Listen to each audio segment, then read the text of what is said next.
देखो जो क्वेश्चन है हमारा 9.1 का थर्ड क्वेश्चन, उसमें कह रहा है एक ठेकेदार बच्चों को, अरे क्या कर रहा है, एक ठेकेदार बच्चों को खेलने के लिए एक पार्क में 2 फिसलन पट्टी लगाना चाहता है। क्या कह रहे हैं, फिसलन पट्टी कितना बनाना है, ओके 5 वर्ष से कम उम्र के बच्चों के लिए। तो पहला लिखना है 5 वर्ष से कम उम्र के बच्चे,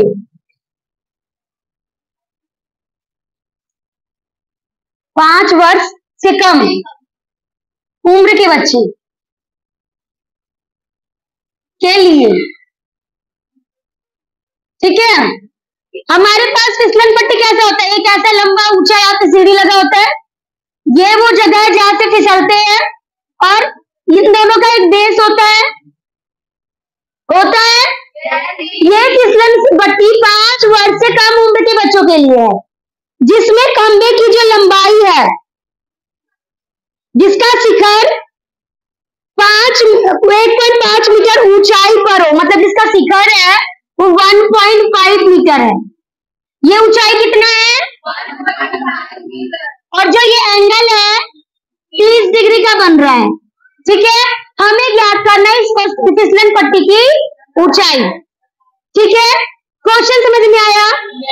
देखो इस क्वेश्चन में 2 पार्ट है, हमें एक पार्ट पहले एक करते हैं, उसके बाद दूसरा। तो बच्चा आपको ये याद कर रहा है, अब इसको लंबाई बोल, ऊंचाई बोल, जो बोलना बोल। अब देखो द्विमन क्या है, जैसे जैसे क्वेश्चन में कह रहा है वैसे ड्रॉ करना है, उसके बाद इसको बनाना है एंड देन सॉल्व करना है। अगर मान लो ये वाला मेरा थीटा है, थीटा कितना है, अगर ये थीटा है तो this one is and this one is and this one, yes. But question में हमें इसकी ऊंचाई ज्ञात करनी है, हमें इसका कुछ कोई लेना देना नहीं है। तो हमने 8 चैप्टर में पढ़ा था sine theta, cos theta and tan theta. Sine theta P upon में, कॉस थीटा बी अपॉन में and tan theta P upon में। अब मुझे ये बताओ, मुझे थीटा परपेंडिकुलर और हाइपोटेन्यूज के बीच में इन दोनों में से कौन सा यूज करेंगे, डेफिनेटली क्या सॉल्व करेंगे। देखो थीटा हमारे पास इतना है और ये ए बी एंड सी है, जहां पे परपेंडिकुलर क्या है हमारे पास ए बी, और जिसकी ऊंचाई कितना है 1 मीटर, और हमें निकालना है एसी। एसी कितना हमारे पास नहीं पता, वो एच है, उसकी वैल्यू हमें फाइंड करना है। सो सोल्यूशन में हम यूज कर रहे हैं sine theta is equal to P upon में साइन थीटा की वैल्यू कितना है, पी की वैल्यू कितनी है एंड एच की वैल्यू कितनी है, एसी क्या कितना है, आपको नेमिंग ध्यान रखना है। ये किस समझ में आया, क्वेश्चन में हमें एसी की वैल्यू निकालना है। तो ये पहले मुझे बताओ, यहां पर एक फॉर्मूला यूज हुआ है साइन 30 डिग्री, साइन 30 की value half 1/2, so we can use this value over here, यहाँ पे यूज कर सकते ना। तो यहाँ पे आएगा 1/में is equal to 1.5 metre upon में एसी, ये निकालना में एसी है, सो क्रॉस मल्टीप्लाई एसी को 1 से मल्टीप्लाई, ये यहां आ जाएगा। तो एसी इज इक्वल टू ये इससे मल्टीप्लाई, अब ये इससे मल्टीप्लाई होगा, सो 1.5 मीटर इंटू में, so AC is equal to 3 metre. AC की वैल्यू आ गई, ये लास्ट में लिखना है, ये नहीं तुम ऊपर लिखो पहले। ये समझ में आया। अब वो कह रहा है कि वो दूसरा जो फिसलन पट्टी है वो क्या कर रहा है, 5 वर्ष से ज्यादा की उम्र वाले, ठीक है, कि अधिक उम्र के 5 वर्ष से से अधिक उम्र के बच्चे, उम्र के लिए सेम फिसलन पट्टी, सेम फिसलन पट्टी ना। बस यहाँ फर्क क्या है, इस बार जो फिसलन पट्टी उसने यूज किया है उसमें इसकी ऊंचाई कितनी है। क्वेश्चन नहीं पढ़ रहे तुम लोग, तो तुम्हारी आवाज मुझसे कम क्यों है। 3 मीटर, थीटा हमारे पास 60 डिग्री। सेम चीज हमें निकालना क्या है, ये वाली वैल्यू। नेमिंग फिर से A B and C. Given लिखो यहाँ पे, गिवन। ये सेकंड पार्ट है ना इस सवाल का, समझ में आ रहा है, बस गाना गा रहे हो। जो नहीं आए थे परसों उनके लिए हुआ ही है। देखो थीटा कितना हमारे पास, उसके बाद this one is theta, then ये क्या होगा, दिस वन। हम इसकी बात नहीं करेंगे बिकॉज हमें उसको निकालना ही नहीं है, तो हम वैल्यू दे क्यों। तो इन तीनों के बीच में हमें यूज करना है साइन थीटा। थीटा की वैल्यू इतनी है, टी की वैल्यू हमारे पास है A B, and A B की वैल्यू क्या है 3 मीटर। हमें निकालना हाइपोटेनियस, उसकी वैल्यू हमारे पास क्या है ए सी, एंड यही हमें फाइंड करना है, निकालना है यही। चलो यूज करते हैं। इसके बाद मैं यहां कर दे रही हूं सोल्यूशन। इन तीनों के संबंध में हमें यूज क्या करना है, साइन थीटा। ये चल क्यों नहीं रहा भाई, साइन थीटा। साइन थीटा क्या होता है, पी अपॉन में थीटा की वैल्यू साइन 60, पी की वैल्यू 3 मीटर, एच की value AC। Sine 60 is equal to 3 metre upon में AC। अब सेम चीज ये यहां जाएगा और ये यहां आएगा, इसको बस हम रिवर्स कर देंगे, इस चीज को यहां भेज दो, ये नीचे आ जाएगा।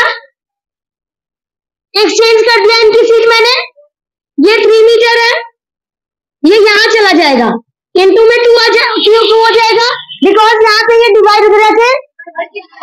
अब देखो नीचे रूट पॉसिबल नहीं है, परिमेयकरण करेंगे। परिमेयकरण को बताया क्या होता है, हाँ परिमेयकरण को इंग्लिश में रैशनलाइज कहते हैं, लेकिन रैशनलाइज होता क्या है वो तो बता दो मुझे।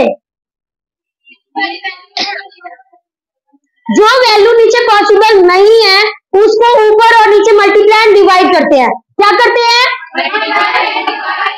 तो मतलब √3 नीचे पॉसिबल नहीं है, इसीलिए √3 से मल्टीप्लाई एंड डिवाइड करेंगे। सो इसके बाद का प्रोसेस यहाँ है, प्लीज यहाँ देखना ध्यान से। सो AC इज इक्वल टू ये हो जाएगा, इसको इससे मल्टीप्लाई मीटर इंटू में √3 अपॉन में √3 इंटू में AC इज इक्वल टू, इसको पहले इक्वल का डबल साइन, इसको लिखेंगे 6√3 मीटर। कुछ नहीं किया, बस मीटर को यहाँ एंड रूट को यहाँ, मीटर को यहाँ। इसको सॉल्व करेंगे तो क्या आएगा, क्योंकि √3 एंड √3 का अगर मल्टीप्लाई क्रॉस मतलब दोनों मल्टीप्लाई स्क्वायर बनेगा, तो सॉल्व करेंगे तो क्या आएगा 3। अब ये कट रहा है, सो AC की वैल्यू, इसको काटोगे तो 2√मीटर। This one is your answer. समझ में आया सबको, हाथ बटन नहीं आया, किसको नहीं आया भाई, हट ही रही हूं मैं। देखो 4th क्वेश्चन है, भूमि के एक बिंदु से जो मीनार के पास बिंदु से 30 मीटर की दूरी पर है, मीनार के शिखर का उन्नयन कोण 30 डिग्री है, मीनार की ऊंचाई ज्ञात कीजिए। देखो क्वेश्चन में कह रहा है भूमि के किसी एक बिंदु से, मान लो ये एक बिंदु है, इस बिंदु से ये मीनार का एंड पॉइंट है, स्टार्टिंग पॉइंट बोल सकते हैं।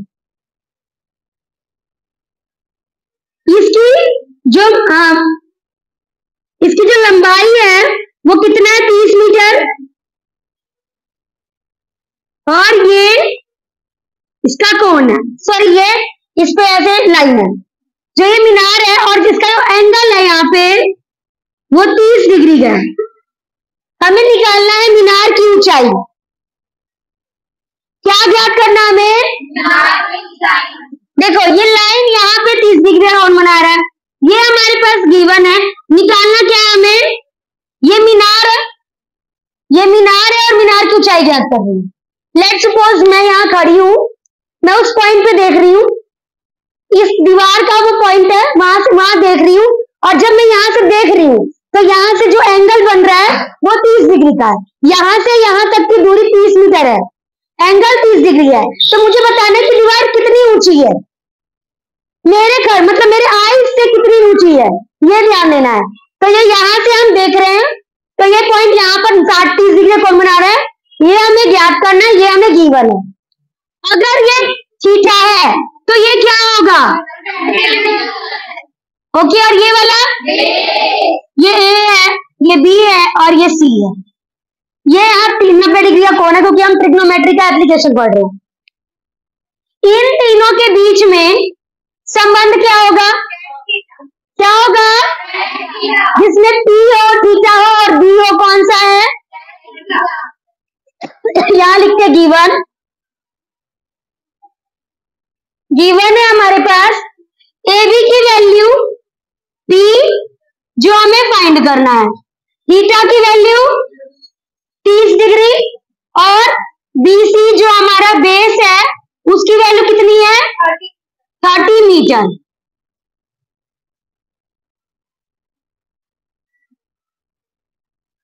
सॉल्यूशन, क्या फायदा इतना इंक डालने का जब कोई चल ही नहीं रहा है। यूज क्या कर रहे हैं हम? tan theta. tan थीटा क्या होता है? P अपॉन में P अपॉन में थीटा की वैल्यू कितना है? या तो तुम लोग को दिखाई नहीं दे रहा, या तो तुम लोग यहाँ मौज काटने आए हो। थीटा की वैल्यू कितना है? P की वैल्यू, B की वैल्यू। अब tan थीटा की वैल्यू कौन बताएगा? tan 30 डिग्री की वैल्यू कितना होता है? 1 अपॉन में। तो जहां पे ये है वहां पे मैं ये यूज कर सकती हूँ। तो यहाँ पे आएगा 1 अपॉन में इज इक्वल टू, ऊपर क्या आएगा? नीचे देखो हमें इसकी वैल्यू ज्ञात करना है और ये अपनी सही जगह है, तो मतलब इसकी पोजीशन तो चेंज नहीं होगा, ये यहां आएगा। जब ये यहां आएगा तो इससे मल्टीप्लाई होगा, और जब ये इससे मल्टीप्लाई होगा तो क्या आएगा आंसर?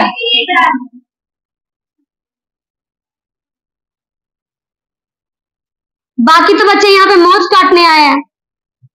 आए किस लिए हो मुझे ये बता दो, रीजन बता दो। मर गई क्या बात करने आए हो? अब देखो मुझे कोई बताएगा क्या ये AB का आंसर करेक्ट है? फिर क्या होगा यहाँ पे? परिमेयकरण, रैशनलाइजेशन। सो परिमेयकरण में जो नीचे वाली वैल्यू होती है उसी को मल्टीप्लाई एंड डिवाइड करते हैं। सो ये 30 मीटर इंटू में √3, यहाँ √3 इंटू में यहाँ मल्टीप्लाई डिवाइड करते हैं √3 से। ये किसकी वैल्यू आएगी? मैं नींद में हूं, तुम लोग भी हो। इसको इससे मल्टीप्लाई करेंगे, 30 √3 मीटर अपॉन में इज इक्वल टू, इसका इससे काट दो, tan √3 मीटर किसकी वैल्यू आई?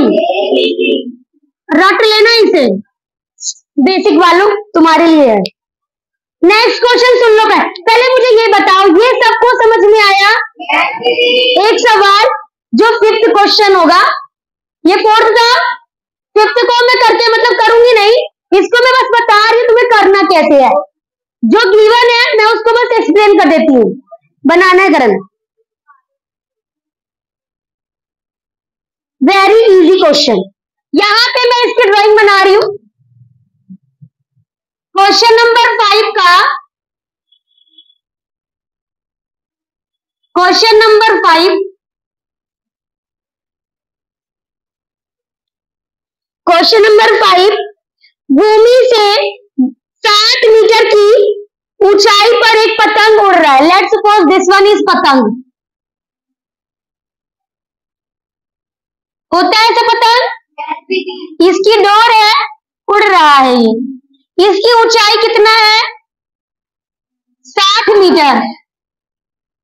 60 मीटर ऊंचाई पर ये उड़ रहा है। ओके, पतंग से लगी डोर को अस्थायी रूप से भूमि के किसी एक बिंदु पर बांध दिया गया। मैंने यहां इसको बांध दिया। भूमि के साथ डोरी का जो झुकाव है, मान लो जो ये डोरी, नो मैं गलत बना दी पतंग यार, तुम लोग बोले ही नहीं। देखो ये पतंग है, पतंग की डोर कुछ इस टाइप से होती है, तुम लोगों ने बताया क्यों नहीं? ये पतंग इतनी ऊंचाई पर है, जो ये डोरी है झुकी हुई है कितने डिग्री पर? 60 डिग्री पर है। यह मानकर कि डोरी में कोई ढील नहीं दिया है, यहाँ पे रख बांध लो, यहाँ पे पकड़ रखा है, इसमें कोई ढील नहीं दिया हमने। तो डोरी की लंबाई ज्ञात कीजिए। We have to find this one. हमें ज्ञात करना है हाइपोटेन्यूज। अगर this one is theta, so this one is base, this one is A B C